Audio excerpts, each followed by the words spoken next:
Hi, and welcome to the last day of 21 Days with Jesus. 21 days we've been taking a journey through the Gospel of John to look at the life of Jesus, and we're in the final chapter of John, John chapter 21.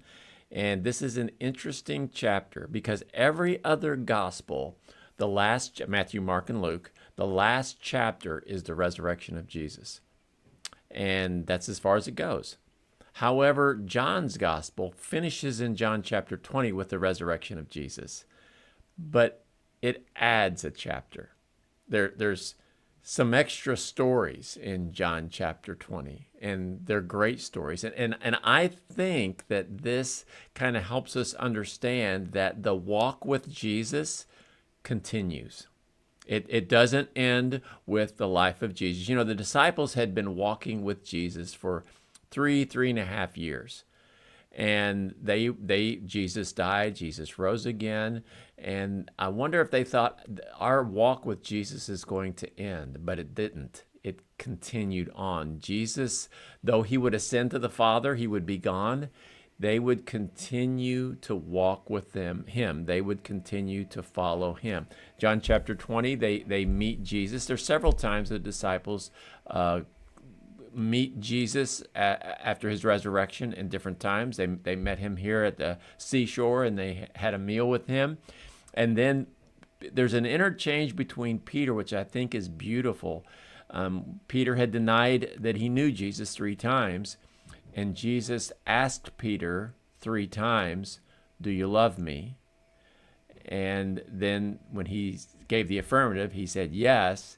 He said, "Feed my sheep, feed my lambs. There's a purpose for you. You need to care for other people." And Peter then said something that was interesting. Is he said, "What's going to happen with John, this other disciple?" And Jesus said, "Don't worry about him. You follow me." Continue to follow Jesus. And even though we're finished with this whole concept here of 21 days with Jesus, realize this: your life of following Jesus does not need to end here. If you've never trusted Jesus Christ as your own personal Lord and Savior, you can invite him into your life to proclaim him as the Savior of the world, that he is your Lord, and accept him as your own personal Lord and Savior. We say it's as simple as ABC. A, you admit that you're a sinner. B, you believe in Jesus. And C, you commit your life to him. And you can begin to follow him.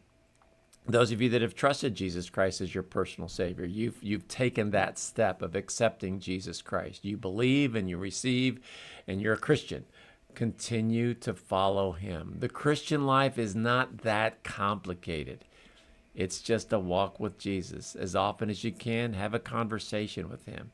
Read his word. You don't have to read a chapter, or you can read a couple, 3 chapters. Listen to what he says. Is there anything that you can take from God throughout the Bible? Not just the New Testament, not just the Gospels, the life of Jesus, but anywhere else. And follow him and listen to him. Pray to him. Talk to him. Continue this journey with Jesus. Life is not a run. It's a walk. It's a slow pace, but it's a progress. And I pray that your walk with Jesus is blessed, just like the disciples were literally and physically walking with Jesus. May you have a great, blessed walk with Jesus. Thanks for taking the journey with me. Hope we get to take another journey sometime in the future.